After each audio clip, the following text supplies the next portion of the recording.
I'm pleased to have Alexander Payne back at this table. Welcome. Thank you. Thanks for having me. Talk a bit about the origins of this film and what you thought you were making. The screenplay reached me about 10 years ago. I didn't originate it. It reached me because the title is Nebraska, and I'm sort of the go-to Husker filmmaker. Yeah. And the producer sent it to me actually not thinking I would direct it, but rather asking me who I thought might be a good director and maybe would I consider producing it along with them.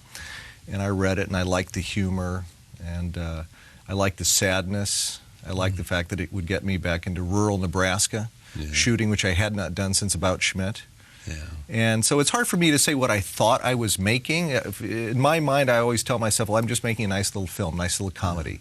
But of course, other stuff comes along with it. But I mean, I thought it was a film about a man feeling like he had one more chance, a man's dignity, a man's sense of his own respect. But this is what it referenced. I would not take that away from you, nor do I wish to guide. But you would tell me I was wrong. No, because there's no right or wrong. I would never wish, and the difficulty with interviews is that I would never wish to guide someone else's reading of a film. For me, however, when I was making it and when I watched the film, and I'm not saying anyone else has to get this out of it, for me it's more about a man preparing to die and to go over the hill and lie under a tree, and the son offering to help him, to take him there. And it's very interesting, and I think more it's accurate, about death. powerful. Well, no, there's no right or wrong. There's no accurate, inaccurate. But for me, I found it very much informed by death and fixing to die, and the son wishing to have one more chance to know his unknowable father and ask him the questions he may wish to ask him. And indeed, by the end of the film, when the father is driving through town and people wave goodbye to him, it's presented as though it were literal, but for me it's quite oniric, it's quite dreamlike. That as you're on your way out of this planet, you wave goodbye to public acclaim, to forces that oppose you, and to the love you never had. Take a look at this, because there's a unique relationship that developed between you and Bruce Dern. And he was here, and in a monologue, he talked about his experience on this film, which really seemed to have had real meaning to him, because he was the center of a film by a distinguished filmmaker. It was in black and white and lots of other things. Here is what Bruce Dern said on this program. He gave to me the things I expected to get from a father. Support. My father gave me a chance to learn and a sense of privilege, if you will. And Alexander put that on the back burner and came to all my sporting events, did all the things that he'd asked me and gave a damn what I did after school, all that. I never got that at home. Alexander gave me that. He cast me in the role because Laura starred in his first movie, Citizen Ruth. So I'd only met him an hour then. That was 18 years ago. But there was something, and he's a movie fan, so he sees a lot of the movies that I've been in, and there was something in there that he felt he could use to surprise the folks. Does any of that surprise you? I've heard him say similar things, versions of that before, and it's very touching. I don't really know what to make of it because I'm just there hoping the guy does a good job in the film. You're doing what a good director does. Well, I hope so. I hope I am. I mean, but it's very touching. I don't really know what to say about it. You are a student of films, though. I like movies. You like movies. I do. Yeah, but I mean, you specifically made this black and white, and in doing so, in things that I have read, you remembered some of the great films that have been in black and white. Well, I certainly, look, I'm always surprised when people ask me, why did you want to make this film in black and white? I mean, I try to answer as politely as I can, but inside I'm thinking, do I really have to spell it out? Yeah, exactly. I mean, our great film heritage is in black and white. And I don't think, I mean, it's only for commercial reasons that it's left our cinema. It never left fine art photography. Exactly. You don't ask Sebastião Salgado, why do you shoot in black and white? It's just accepted. It's a beautiful form. And I think nowadays that recording visual information digitally and presenting it in so many, in HD and so many K, and things look so vivid and so real, I don't think we necessarily want that from the cinema. You want art in general and cinema in what I think about to transform the image, to give us the recognizable in a new way and in a beautiful way. And is the beautiful color images we see, to me, aren't half as beautiful as Technicolor from the 40s and 50s that transform things. And I think black and white is a great way to do that. We don't want such verisimilitude in everything, certainly not in art. You think of yourself as an artist? I have, I think because I'm American and maybe a Midwesterner, a part of me has that old John Ford classical Hollywood artist, that's for Frenchies or something. But inside, of course, I aspire to be an artist. I do say that I never refer to myself as an artist. Sometimes in conversation I'll say those of us who have careers in the arts. But I think to be labeled an artist is for someone else to say. Because you think it sounds a certain way, but in fact, you do. I mean, it's an act of creation, and that's what artists do. Yeah, I aspire to fine acts of creation, yes. Yeah. And so how do you know what you want to do? It hits me. I go through life and I'm reading. I mean, my brain is working 24 hours a day. That is to say, in everything I read and in people I meet and experiences and even in dream. That's why literally 24 hours a day. Looking for movie ideas or... In your dreams, you're looking for movie ideas? Well, you certainly want to... Or you're listening to your dreams? I think you just have to be open all the time. Yeah. And in your line of work, too. Absolutely. And if something strikes you and makes you go, maybe it will... You have to pay attention to that. And maybe other people will pay attention to that, too. Why is filmmaking exciting for you? What is it about filmmaking? I think those of us who love film, and there are so many around the world, we love life, we love stories, we love gossip. Yeah. Obviously, the thrill that narrative art gives us to live vicariously through the lives of others, the experiences, the stories of others. And there's something too beautiful and unique about making a film, which is 150, 200 artists, individual artists, working together toward a common goal. And there's nothing like that in the world currently. That's what I would love about it. I mean, you have a chance to be, a conductor, in a sense, and having skilled people take you places that you didn't know were possible because they have been unleashed by some idea that you put in front of them. Well, and that's why I really take seriously the idea of, you say conductor, I say director. Yeah. Rather than being the creator of a film, I feel like I am directing the creativity of others, fomenting and conducting their creativity. So, for example, the guys who put the lights never meet the violinists who play the score, who in turn never meet the colorist who's doing the final imagery, but I get to meet them all. Yeah, exactly. And I'm enriched by it, and I'm in awe of their skills. Okay. Where do you put casting?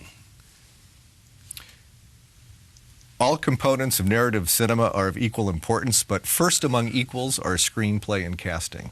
The text and the people. The text and the people, because those are the two things that the audience pays most attention to, and those are the two things that give the director and the editor difficulty in the cutting room. An unsound screenplay and unsound casting. And you see an actor through his previous work, and you have in your mind from the screenplay what that character's like, and somehow you say this person is the closest I can imagine to the character I have in my mind. Yeah, and I actually don't even make it a point of watching a lot of actors' previous work. I rely more on auditions. Again, being open. I don't watch a whole lot of contemporary films. I'm somewhat ashamed to say. I watch mostly older films. Yeah. So I very much rely on casting to get to know newer actors. And people say, oh, didn't you recognize him or her from such and such? I'm like, no, I don't know who the hell it is. But I thought Will Forte in this movie, perfectly good. I mean, I had seen him on Saturday Night Live. I've still never seen MacGruber.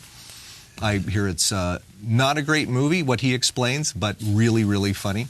but he auditioned well. I never thought about casting him in a million years. You wanted Bruce Dern to audition for you. I met him twice to speak about it. The first time was just sort of an initial meeting, and then I did ask him to come back for a follow-up meeting, and not an audition, I wouldn't say that, but my little pea brain needed a little bit of help, and hear him say 30 words of the text, just to know, just so I can plan the film a bit. And June Squibb? Auditioned, even though I'd worked with her 10 years. Did she have to mail it in? She did. She played Jack Nicholson's wife in About Schmidt. Oh, wow. I loved working with her then, but I never thought of her necessarily for this part. And then she sent in an audition from New York, and she did a brilliant thing, which more actors should do. She performed it in two different ways. One is a harridan, and one is just a nice but frank woman.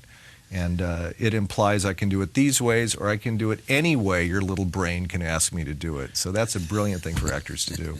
Let's go to a clip. This is Woody Grant, Bruce Dern, telling his son, David, who is Will Forte, to take him to Lincoln, Nebraska. It's the journey that will begin. Here it is. Great in this, isn't he?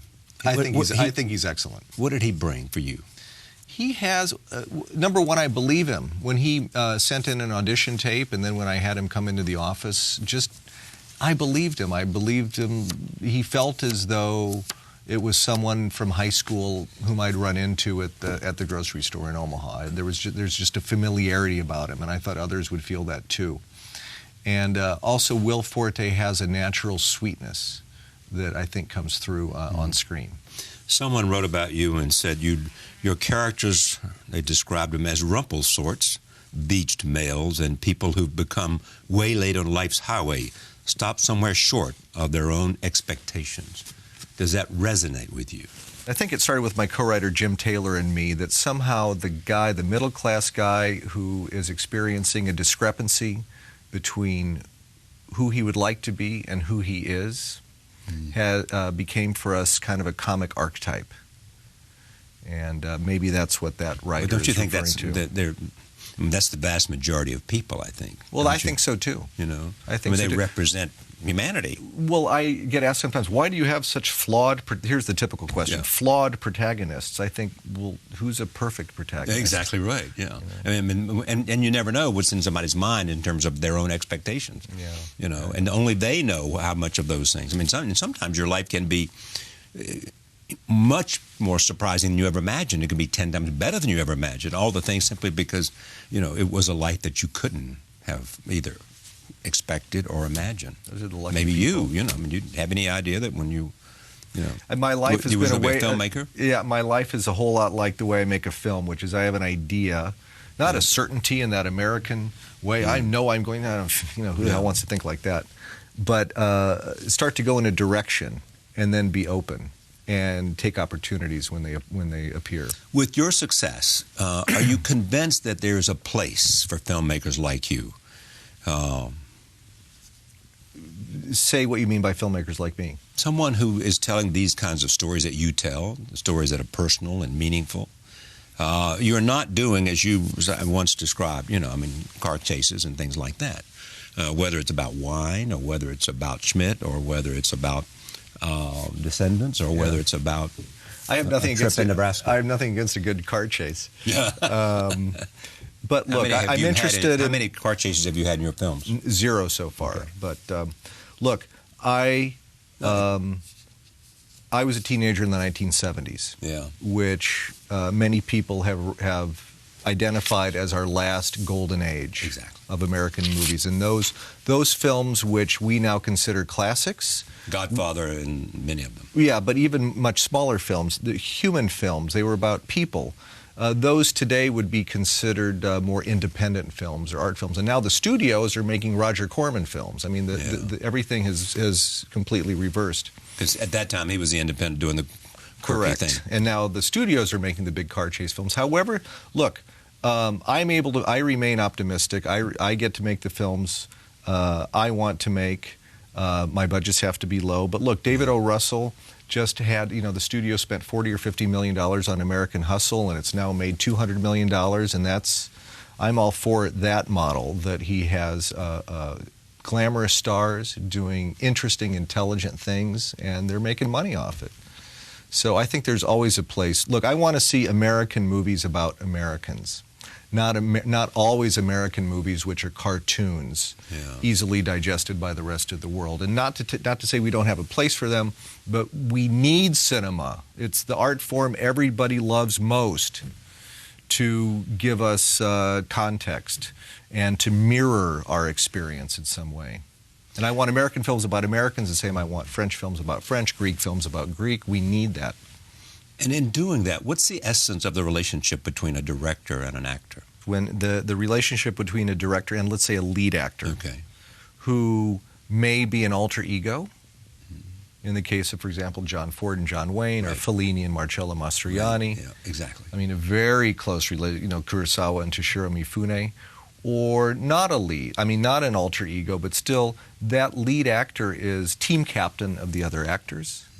And during the process of filming, the director has two principal partners, the director of photography and the lead actor. And both those relationships must be intimate. Take a look at this scene, take two. I mean, you've worked, as you said, I've worked on that a long time. And we sweat over frames. Oh, yeah. David O. Russell was here a couple of days ago, talked about the very same thing, in terms of looking at the frame, and it was just quite amazing, being excited about what an actor was doing when he was listening. Yeah, but it's also, in the cutting room, as you know, it's acting over time. And if you extend a shot, either a reaction or perhaps at the head of a shot before an actor speaks, 2 frames, 4 frames, 6 frames, emotions in the audience can be squelched or triggered by just those dribblings of frames. Thank you for coming. Thanks for having me. Much success. Well, thank you so much. At the Oscars and the next film. What's the next film, do you know? It's a secret. Good enough for me. Thank you. Alexander Payne, back in a moment. Stay with us.